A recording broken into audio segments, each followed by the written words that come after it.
Herbert. I meant like on the next one. All right, what up, everybody? We're back. We got the flawless intro, as you just heard. UFC 250. We're hyped. You're hyped. We killed it last week, didn't do a podcast, so there's no evidence, but trust us. So yeah, let's put those unemployment checks to work. Flip it, double it, triple it. Quadruple it, perhaps. Maybe. Who's fighting first, Andrew? I'm not sure. Well, it ended with Gilberto Burns. Yes, last fight. Dilbert. And it's starting with the beautiful brother, Herbert. Yeah, I believe he's younger. He's much more... I don't know. They look different. Much more handsome. I don't know. It was a joke. He's the one that his face is kind of weird. Physical stature. He's going to win, though. Handsome, yeah. I'm going to bet on him. We're going to get into that. So, he's fighting Evan Dunham, who is an old man. He's 38 years old. He's been knocked out twice in a row. Retired. Said he was done in one of those statements. And then was scheduled to come back and fight Michael Johnson. I forgot exactly what happened, but that didn't end up happening. Michael Johnson ended up, getting subbed. Like he does in every fight, he wins the first round and then loses miraculously. So I'm not going to say that Evan Dunham is just coming in here last minute and, he has no chance, because I guess he was training and preparing for a fight. But even though Herbert Burns, you could argue, shouldn't be a 2-1 favorite over a guy with so much UFC experience, I just think that I'd rather have money on the younger, hotter, he's training with Henry Hooft, along with his brother Gilbert, the legend, potential challenger to Usman, also a teammate of Herbert with Henry Hooft. Forgot the name of it. What is it again? Evolve MMA? I don't know. That's it. It's Sanford MMA. That's it. Herbert Burns, the Blaze, is his nickname apparently. Featherweight. This is a catchweight at 150. Dunham fought at lightweight before. Dunham coming off 2 knockout losses. Most recent one was almost 2 years ago, actually, the Trinaldo. He got brutally kneed to the liver, and it looked like he got fucking hit by a shotgun in the liver the way that he reacted. And then also got knocked out by Olivia Aubin Mercier, who's just a bum and no longer in the UFC. So I've seen a lot of, sharp people taking a shot on Dunham this week. I don't really see it. I get that you don't want to play Burns at minus 225, but give me the younger, more, better camp, better coaches, hotter fighter coming off the knockout of Nate Landwehr. So hot. The Burns brothers are so... Dilbert, so hot right now, those Burns brothers. Also, Herbert's got a beautiful Herbert's face, yeah. So, I think I'm going to be parlaying this with another, minus 200-ish favorite. Further down the card, we'll get to that. But yeah, I don't want to spend too much time in this fight, but I'm looking at... I think Burns is going to get a finish. Probably. I do too. I think he's going to get a sub. I mean, yeah, you'd think he's the jiu-jitsu guy, but like we saw in his last fight, even though Nate kind of ran into his knee and you could call it fluky, I do think that his striking's improved, and if he attacks the body of Dunham like Trinaldo did, and he can probably put him away. I'd say probably second round TKO. So you're going sub. Yeah, I wonder what the odds are. Yeah, I mean, I'll look at it now. I'm not too interested in playing a prop on this, just because it's early in the night, and I'll tell you, I haven't. Too strong. Burns TKO plus 285, Burns submission plus 210. Don't love either of those. In the distance might be a good play. No, not at minus 125. No, yeah, you're right. Burns by decisions, and Burns by decision plus 400. That's a good play. That's a really good line. I mean, you'd be sweating it a little bit because you got an older guy in there who's had some durability issues, but it's not a bad little sprinkle. But yeah. Moneyline's probably a move. Herbert moneyline in a parlay, 2-team parlay. You'll see where I'm going with that. Next fight, Alonzo Meinifield versus Derek Clark. This is not so great to me, but we hopefully will see someone get finished. Derek Clark, as everyone knows, looks the part, very athletic, trains with John Jones at Jackson Wink, New Mexico. He's 30 years old. Alonzo Meinifield, 9-0, the undefeated prospect, but he's actually older. He's 32. Menifield's minus 200 favorite. I've seen also people taking a shot on Devin Clark, plus 175, I think it's at right now. Let me check. Plus 185. I don't think that's a bad bet at all. I could see Clark kind of wrestling and wearing Alonzo down and trying to get him to gas out. And basically if Alonzo doesn't get an early knockout, this is going to be a close fight. But I think he probably will. He trains Fortis MMA with Ryan Spann, who subbed Devin Clark Dallas. in Clark's last fight. Yes, Dallas boys. But I wouldn't put Meinifield in a parlay. The only thing I would play would be Meinifield round 1 or Meinifield KO. Like I said, I think if you want to take a dog early in the card, though, Clark's not a bad look. I just not really interested in that. There's dogs further down the card I prefer. So Meinifield KO is, let's see, minus 140. Not great.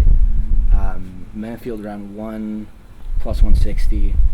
Not great. Not great, but probably the most likely scenario. I mean, that's what I kind of have to predict for this fight, but not what I'm too interested in betting. What about you, Andrew? I'm staying away from this fight. Yeah. I like a lot of other fights on this card and would rather bet those, so I will. I mean, I like to get some money early, get rolling in the card, but there's also nothing worse than kind of forcing a play early and losing and having a bad taste in your mouth and then chasing for the rest of the card.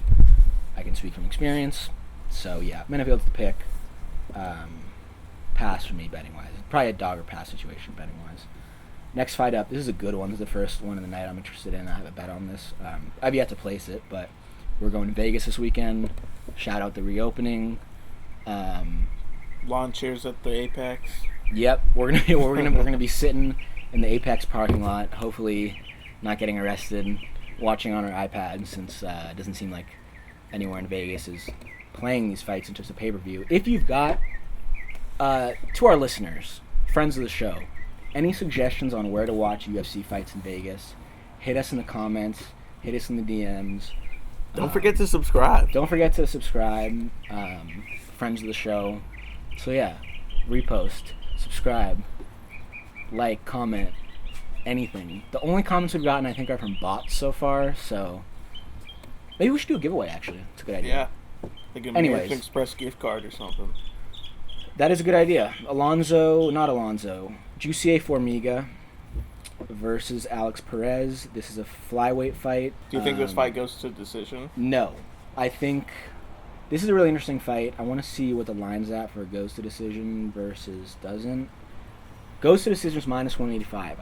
I kind of like a play on plus 145 doesn't, because I could see a scenario in which Jussier takes Perez's back and gets a sub, or Perez just outclasses him on the feet and gets a knockout on the older man. But yeah, that's my. I initially leaned Formiga in this. I thought, oh wow, like look at this dude's resume. You know, he's fought yes, he's taken 2 losses in a row, but it was to Joey B and Brandon Moreno. Brandon Moreno is honestly, I think, title challenger coming up down the line. Hopefully I could see him in Figueiredo. But yeah, no shame getting knocked out by Joey B. Speaking of Figueiredo, Formiga actually beat him about last year. I remember that fight because I had a bet on Figueiredo. I was kind of disappointed. But he's 35 years old. He's getting up there. This is kind of his last chance to make a run to get in the title picture. Alex Perez, yeah, he hasn't fought anyone. He's fought Mark De La Rosa, Julian Espinoza. He submitted him fucking beautifully in his last fight. That was about 4 months ago. Left him just unconscious, fucking eyes rolling back in the head on the floor. So yeah, I initially thought, oh, I like a little dog play on Formiga, experience, yada yada yada. He can out-grapple him. He's defensively sound and striking, but I just think Perez is better on the feet. I think he's more athletic. I think he's probably a better wrestler. Do give a little jiu-jitsu edge to Formiga, but I think Perez will be able to either out-volume him and stop takedowns and win a decision, or get the knockout. What do you think, Andrew?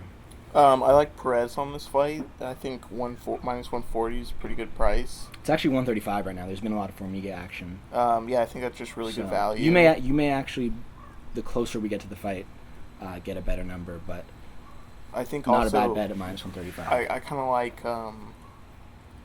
a parlay with Perez and Herbert Burns. I think that's a good play. And let's start the night out well and probably pay about plus 150, plus 170, I think. That's just me guessing.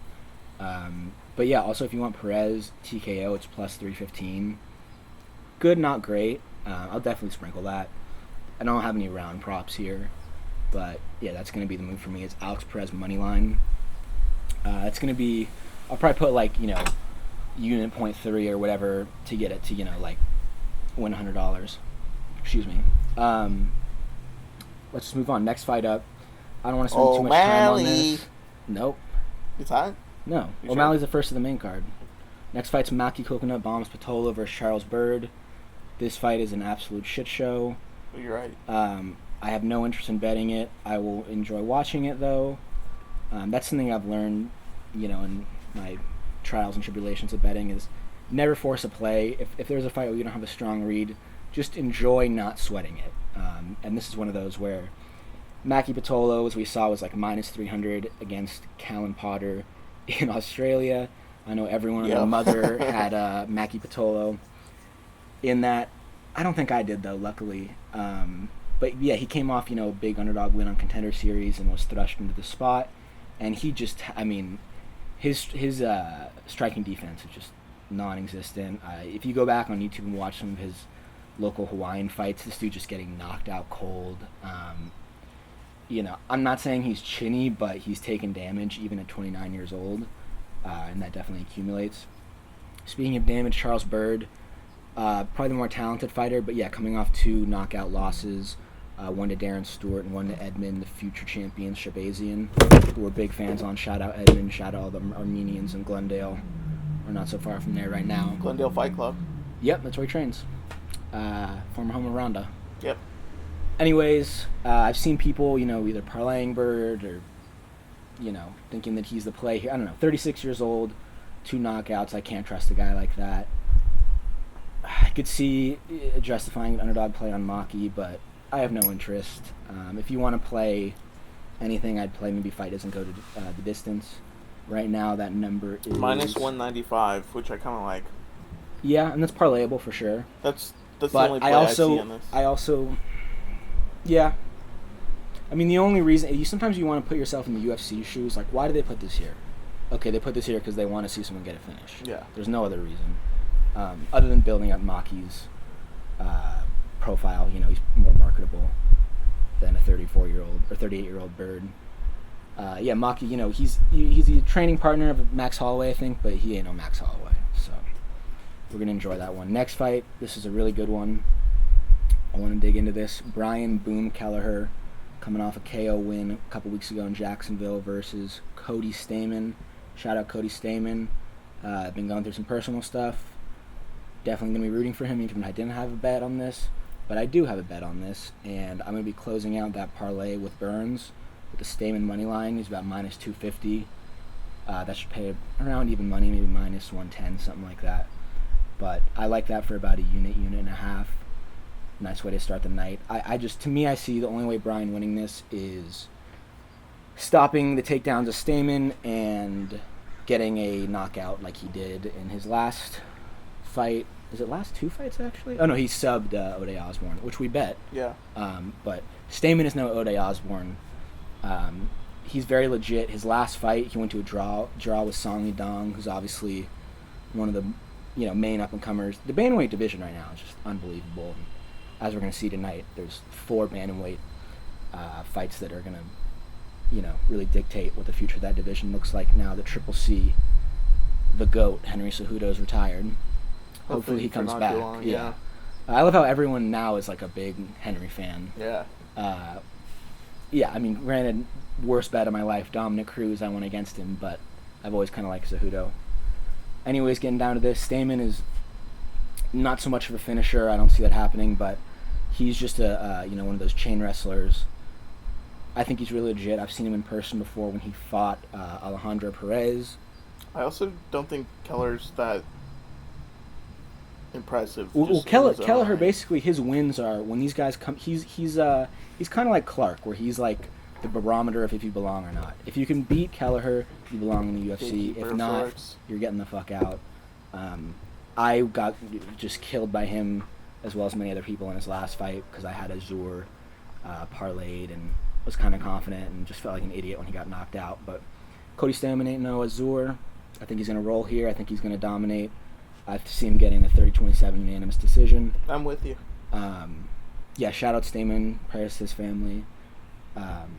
He's going to win this fight. And Kelleher, Brian Kelleher, not a bad guy or anything, but just someone that kind of has one of those personalities that I just find kind of off-putting and annoying. Yep. He makes these, like, he's like a rapper. He's like a white, like, singer-songwriter rapper. His music's horrible. Yeah. He said that he's going to, like, roll up and smoke Sean O'Malley.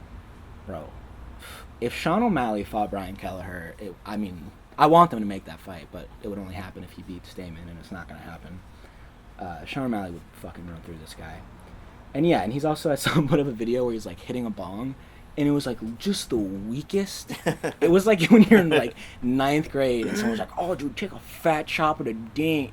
So, and he's, like, playing ukulele, dude. Like, get the fuck out of here. He had his moment in the sun with the finish and talking to Dana, but Stamann season, baby. Let's go. This is Apex. This is the fucking Apex. Which, by the way, is a beautiful arena. Next fight, this is a tough one. I had a lot to talk about. GM3, Gerald Meerschaert versus Ian Heinisch. We don't actually know if this is canceled. Initially, they said it was canceled because Heinisch's cornerman got tested positive for the Rona. Now it says he's going to fight Anthony Ivy, who's like a regional champ scrub. Honestly, I would think GM3 would just dominate this guy, but apparently Heinisch may be back on the card. I hope so. Yeah, that'd be a great fight. Let's just talk about it as if it's Heinisch. Meerschaert. Both two guys. Friend of the show, Meerschaert. He is a friend of the show. In GM3's last fight, it was one of my favorites in recent memory.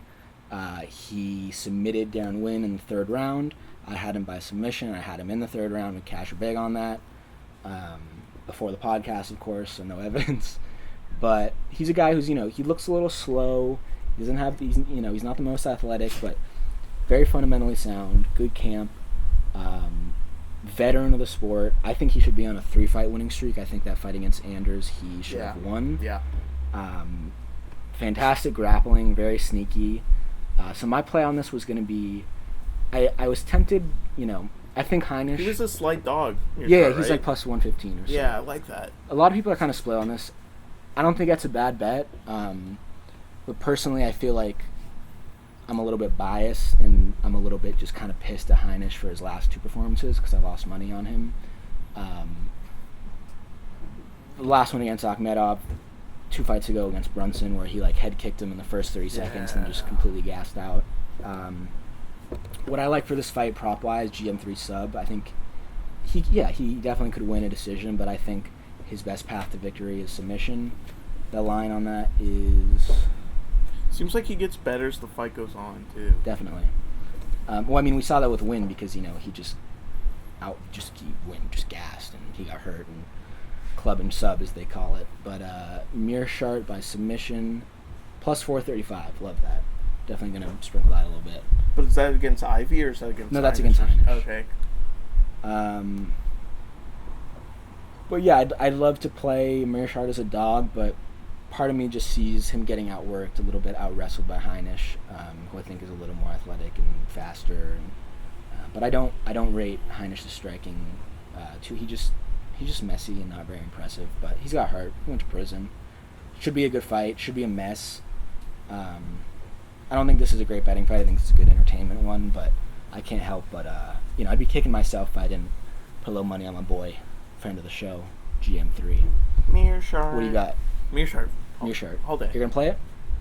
If the fight goes. Yeah. Actually, let's just assume that it will. Even if it's against Ivy. If it's against Ivy, I'm that's definitely... like max bets. Exactly. I don't think we'll get anything better than minus 300, but I'd play sub there. I'd play Vegas Dave whale in play. Distance. It's a Vegas Dave.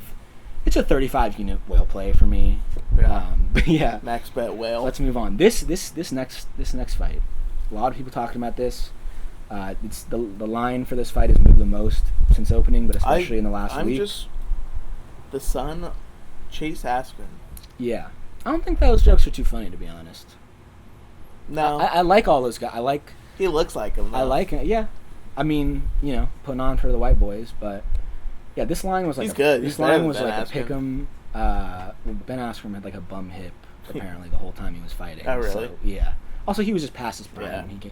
I like Askren. He gave us entertaining fights. He was but shot in the arm. Hooper's ascending talent. Yeah, sure. well, we in person saw his debut at 245, where a lot of people think he subbed Tamor, but he actually didn't. It was one of those things where, kind of like Herbert Burns, where the line for submission is so much, less, or rather, it's more juice than the KO prop, which is kind of a good angle to take sometimes on props, is bet, submission artist by KO, vice They versa. can call it anytime. Well, yeah, I mean, that's a TKO. because he's so good on the ground and grappling that when he got that full mount on Tamor, he was just raining down those elbows and doing damage. Honestly, it was pretty good. So, I saw that the line for Hooper KO earlier in the week was like plus 900, which I think is great. Now it's like plus 450, I think. I think you still kind of got to take that. This fight, clearly, I understand people, who are, so sharp, I bet so much money, yada yada, this is my strategy, I take dogs. Yeah, Caceres has had 22 fights in the UFC. He sucks. He's honestly... he sucks. This is the guy they feed to the young, jiu-jitsu stars who they want to put on, a.k.a. in his last fight, Kron Gracie. Actually, I think he had one before that. Let me see. But yeah, this is, it's the main event on the prelims. There's going to be a lot of eyeballs. They're clearly intentionally stacking the O'Malley fight after this. Two guys that they think are future stars and marketable. I think that Hooper's going to just, he could get knocked out stiff. He could, if he doesn't get him to the ground, if he can't wrestle him, he's going to be in trouble. But isn't that also exactly what everyone was saying last fight too, that Hooper had? Yeah. If he can't get him to the ground. But to me, because that was his UFC debut, and even though Tamor sucks, I was on the Tamor side, just thinking, this skinny dude, no way he's going to be, I decided he's going to. So, even though we weren't on him in the last fight, it was very entertaining. I was super impressed. I think if you play Chase Hooper minus 190 money line, you're just a fucking idiot, honestly. I don't. Why? You think he's going to win a decision? I think you. Fuck no. I think you parlay that. No, that's stupid. You play Chase Hooper by sub or in the distance. Well, so what I'm playing is a long, different long though, term, because that's not a win bet. Because dude, he was even money like 5 days ago. Listen to me. If you do, he and O'Malley are two guys I'm betting big on. So, I'm gonna do bets on by submission. I'm gonna do a bet on TKO, KO, and then I'm gonna include in my parlays just money lines as well, because that's just it's free money. Okay, but yeah, if you're doing like fun Hail Mary money lines, yes, I agree. But I'm saying if you have $1,000 and you want to make money, I just don't think that paying 2-1 for Chase Hooper in a fight where he could get knocked out is smart when his only path to victory is a submission. And I think he could get it standing, and I think he could get it on the ground. So I get what you're saying. I think I would also include in your plays, I like the under. I like the under. Which is like plus 150, I think. Let me see. Under 2.5 minus 140. So not great, but I do think it ends. That's not bad either. Yeah.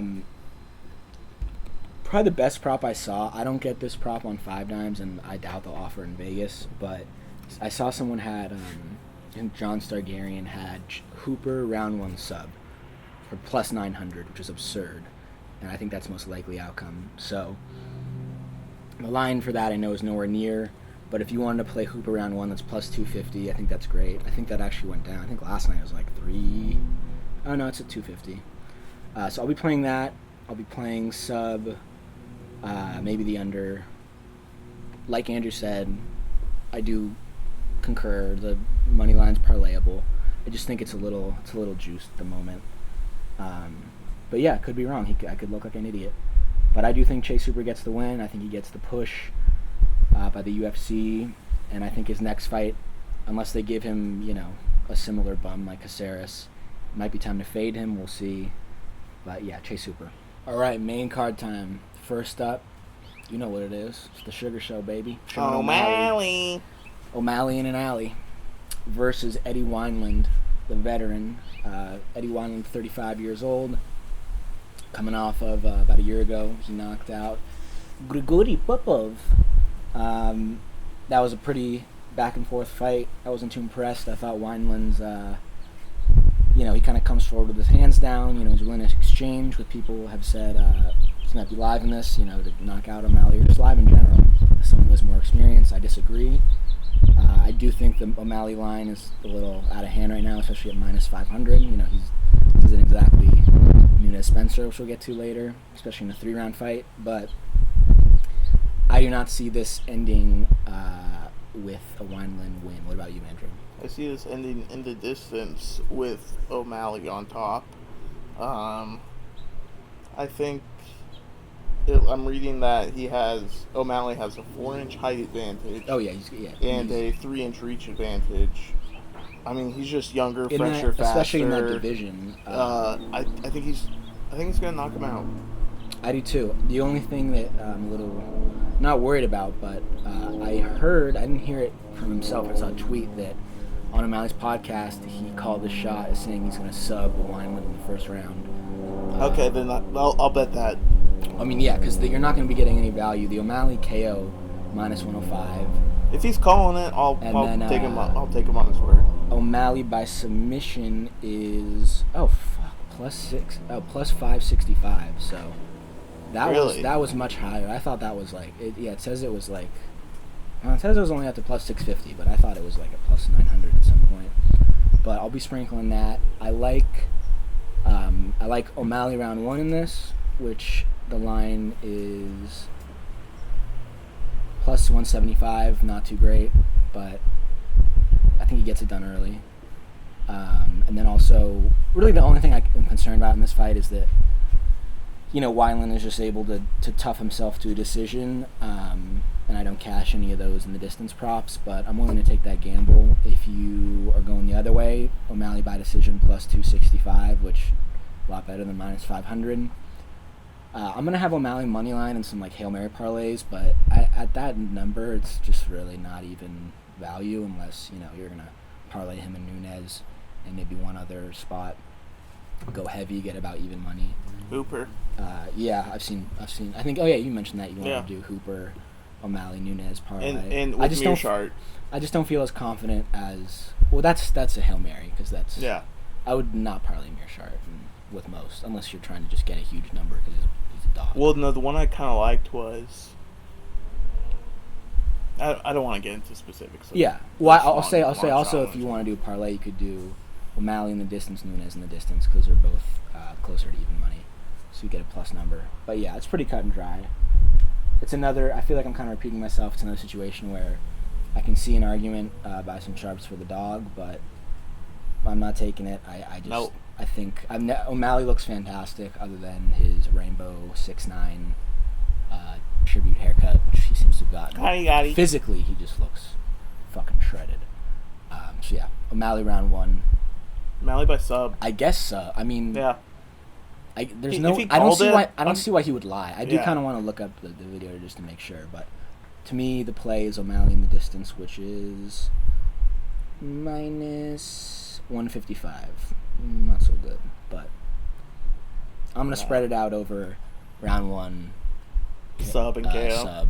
Round 1 sub and in the distance. Okay, yeah. Because the KO line minus 105, you might as well just do in the distance, yeah. Next up, this is a tough. I've been going back and forth on this one all week. I finally arrived on my play. We got Anthony Rocco Martin versus Neil Magny. A lot of people on Magny in this. I've seen a few people on Rocco as well. I'm a big fan of Rocco just personally, so when I first was looking at this, I thought, oh, you know what, I was looking at Rocco's calf kicks, and I'm like, oh man, he could really, do the Ponzinibbio game plan, kick the shit out of Neil's leg, hurt him, fuck him up. And then I thought, oh no, I'm just being biased. Magny's back. Magny trains with Gagey. Magny trains with Drew Dober. Magny has a 7-inch reach advantage. Yeah, I mean, he definitely does. He's also 6'3".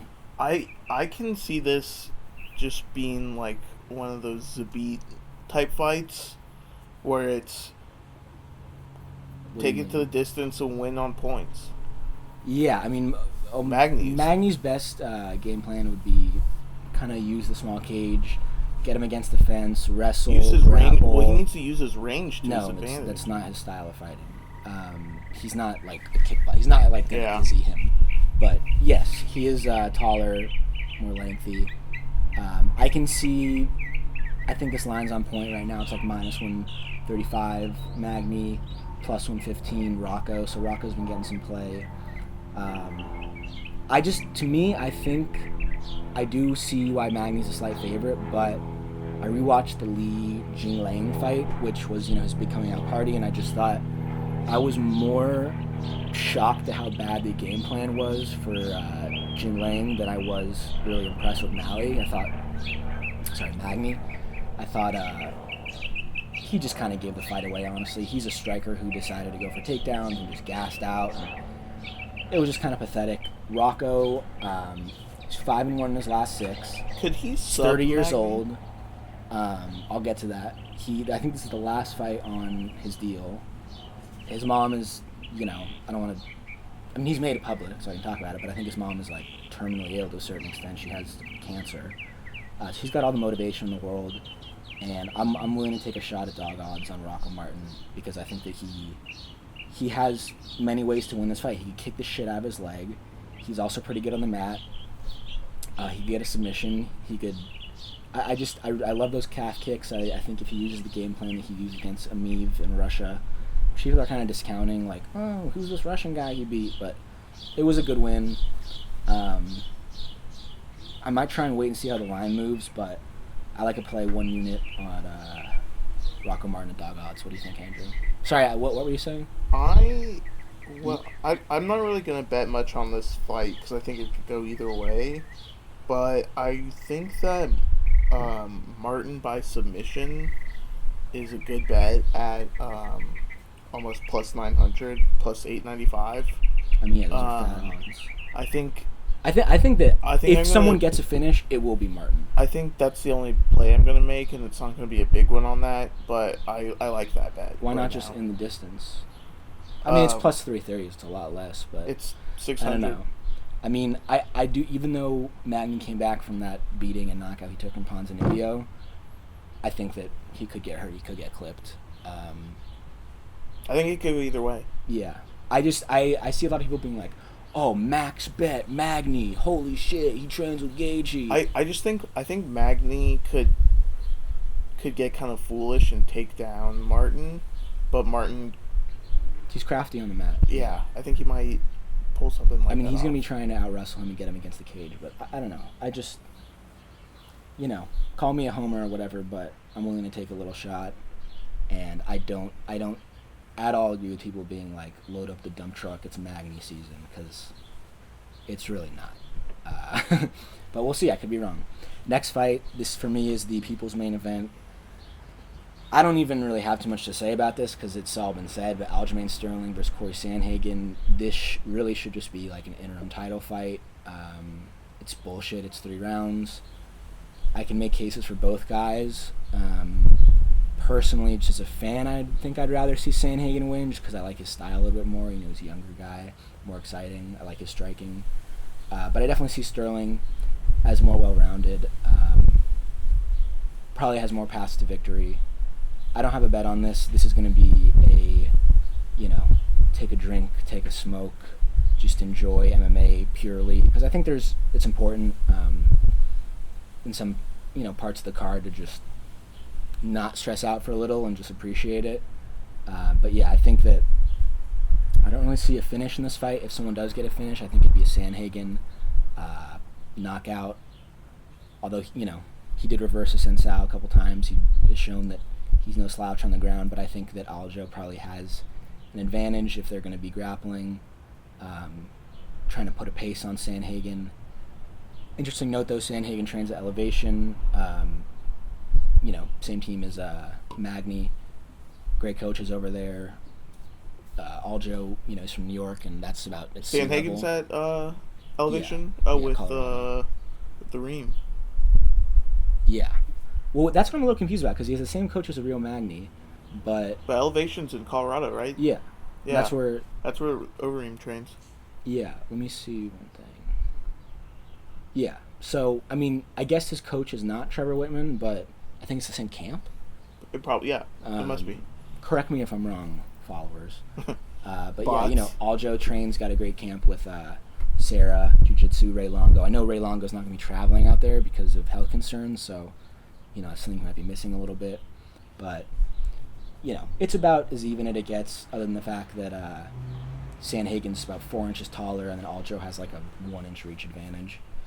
I think this is just a place to sit back and enjoy. What about you, Andrew? I might take. I would kind of agree with you, but I think I might take Sterling by 3-round decision at plus 175 in a parlay. Yeah, if I parlay that, I'll parlay that with like Mearshart. I feel like that you should be getting closer to 2-1 for that, but yeah, I don't know. Don't have a strong read. It will be a great fight. All right, guys. Co-main event of the evening. Probably shouldn't be the co-main. Last fight should have, but it'll be a good one. Cody No Love Garbrandt, aka Cody No Chin, taking on Raphael Assuncao. This is a great bantamweight fight. Assuncao's 37. He's getting up there. Garbrandt's still 28, even after having a bunch of fights in the UFC. Former title holder, as we know, been knocked out in his last 3. He's a slight favorite here. I do not see how anyone could put money on Cody as a favorite. I wouldn't even take him at KO. It's like plus 170. It's not value. If I could see the argument, if I was just picking Cody's faster. He's got great hands, but just because he now is training with Mark Henry, who is going to probably just confuse him with all his little code words he's yelling out and everything. I don't know. I don't really like the whole 2-camp training approach. He left Alpha Male, but apparently is still doing some sessions there. He, in the embedded, honestly, just looks... He's getting older. I don't know. He doesn't really look like a 28-year-old. There's all the pressure in the world on him in this fight. I've seen what happens. He gets hit, and he likes to brawl, and he gets put down. We were there for the Pedro Munoz fight. We had money on Garbrandt. It was brutal. We were shocked. It was not shocked, but it was one of those just like, really, dude, like really again. Yeah. I think Assuncao is, his last fight he fought Sandhagen, took a loss, no shame in that.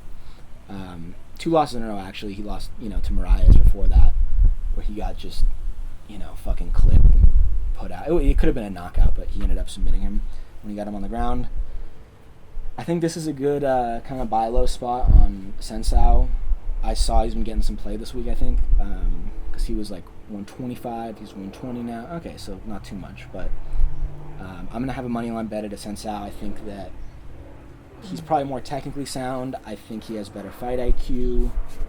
I think he is going to be a little bit slower. I think he has more ways to win this. I think he could even knock Cody out just because I think Cody's chin is deteriorating at that level. It's not like he's just been knocked out in the UFC.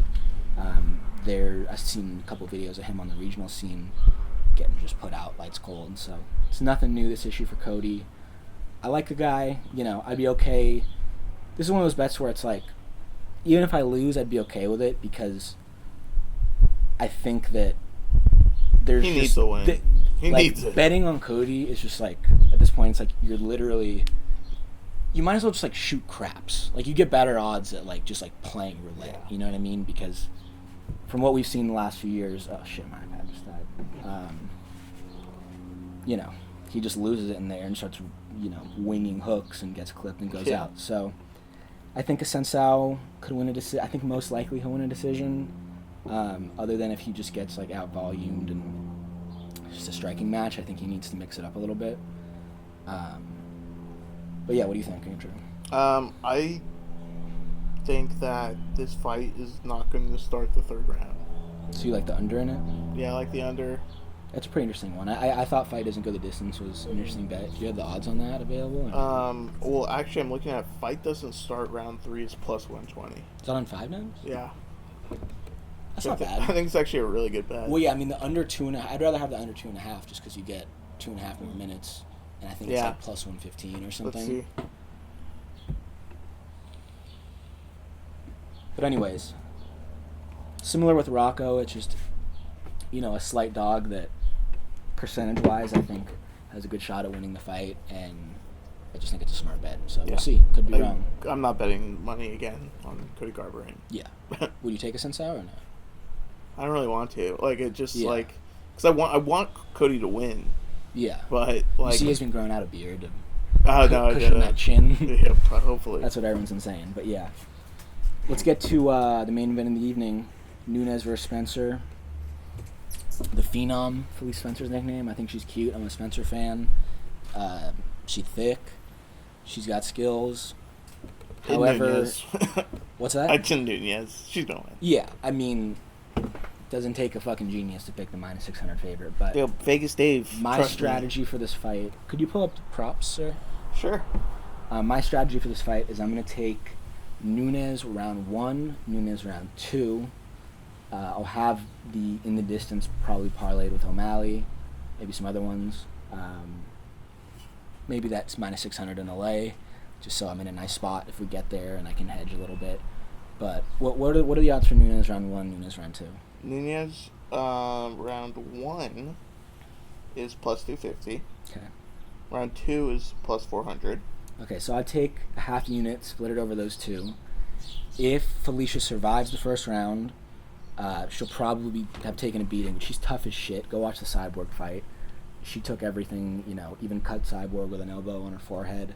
And granted, Nunes is better than Cyborg, as we saw in that unbelievable knockout. But I think that Spencer's best approach is trying to use a small cage, get her against the fence, wrestle her, maybe go for takedowns, try and just... I don't think Amanda has as bad of a gas tank as people like to make it out to be, but I don't trust her at 145. I don't think it's her natural weight class. So if she gets out of the first round, round 2, that's a great live bet because you're going to be able to get realistically like plus 800 lowest, I'd think, because she's like plus 400, 500 now. She's plus 400. She's going to be bloodied up, because the speed advantage and just striking wise, Amanda will just fucking destroy her. But so yeah, that's my primary pick. Nunes round 1, Nunes round 2. I fancy a live bet depending on the odds. I'd love to get somewhere like a 10-1 maybe, but I don't know, we'll see. And then sprinkle, just for the fun of it, Spencer round 4, Spencer round 5 in the case that Nunes does gas and Spencer maybe gets a submission, maybe gets a ground and pound TKO. I like Nunes, but if Spencer won, I just think it'd be amazing. I think it'd be like a great... So, I'm willing to, if you're actually like short on money and you're about profit, don't. But sprinkling $10 or so on those round props, which I'm sure is like 20-1 or something, it's not the worst idea. Yeah. But any more thoughts? Yeah, I kind of think this fight is like a John Jones main event. Yeah, I mean, hopefully odds-wise it is. Well, yeah, it's definitely it's a little bit higher. And I think I'm just gonna include Nunes in parlay pieces, the money line. I'm not willing to. Normally, I'd say if this was like minus 400, I'd just probably go crazy and just max bet Nunes. But after seeing her in person against what's her name, fucking GDR. I was not impressed with that performance at all. GDR had a few moments in the fight where she actually kind of rocked Nunes, remember, with those up kicks. Yeah.